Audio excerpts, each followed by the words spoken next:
Hello there, YouTube. It's me, OneGamer13, and I am here to talk about Fallout 4 yet again.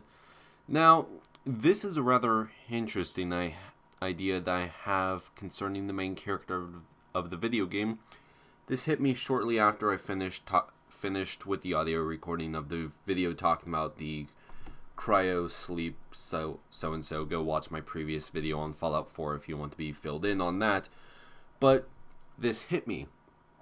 Why is your character important in terms of the story? Like, for all anybody in the Wasteland knows, you're just some random guy with a Vault 111 shirt on, running around with a German Shepherd.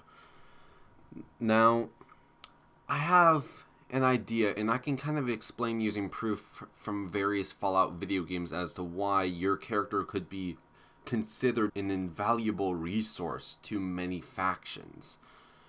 Now, let's first sum up the importance of characters in other Fallout video games to the best of my knowledge, because I didn't have time to go look up the full stories for some of them.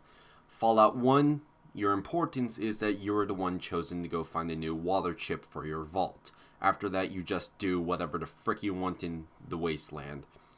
Fallout 2, you're like the chosen one in your tribe, I believe.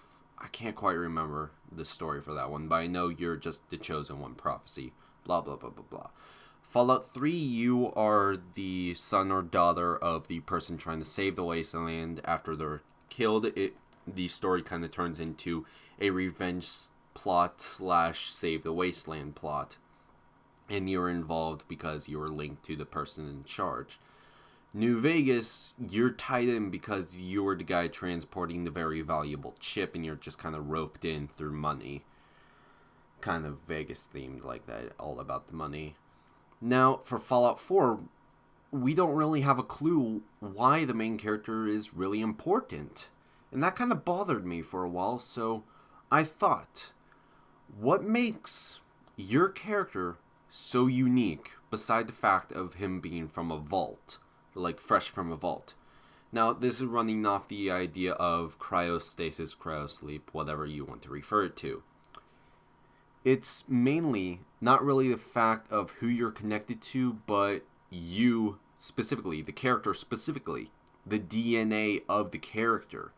When you think about it, everyone else in the Wasteland has been affected by radiation to some extent, so there has been slight mutations in genes to possibly cause some defects. And for vault dwellers, because they spent generations in a sterilized vault, their immune systems might have dropped. Some genes might have just been weeded out because they were no longer needed. So, you're important because your genes are practically the last remnants of old world humans, in a sense. You're the last remnants. You're probably the purest human DNA sample you're ever going to find in the Wasteland. So that's what would make you important to practically every faction that has some scientific pursuit. For example, in Fallout 1, there is like a super mutant master, and he explains to create better, smarter, stronger, faster, all around fantastic super mutants, he needed pure humans from vaults.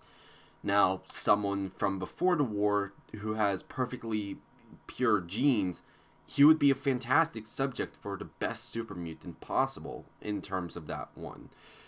Also, from Fallout 3, John Henry Eden wanted to help purify the Wasteland through eliminating super mutants and ghouls.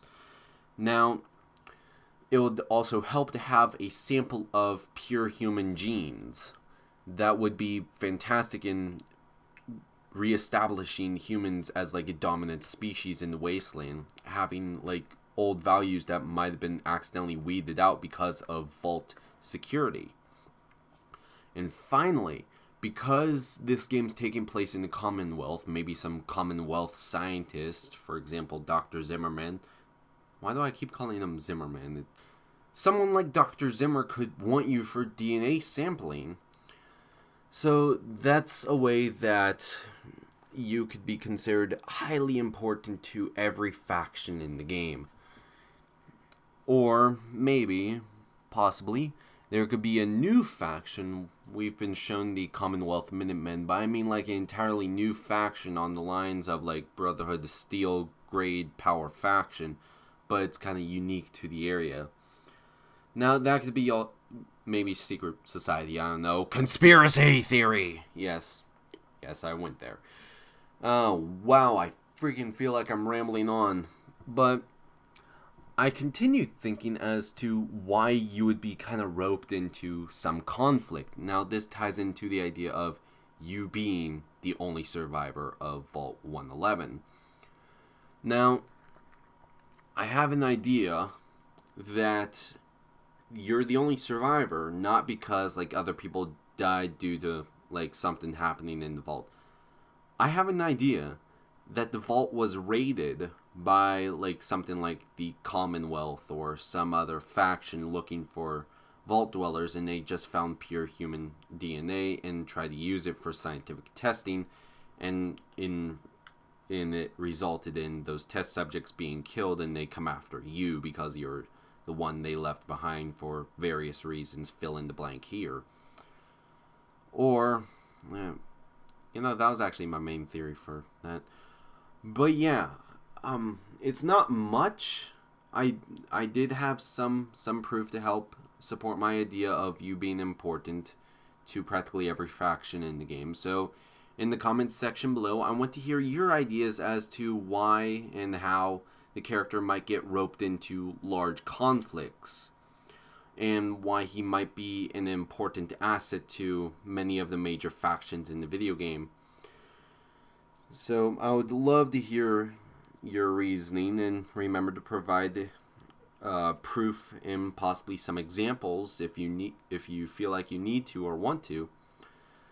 So wow, this is probably going to be the shortest Fallout 4 video I've made.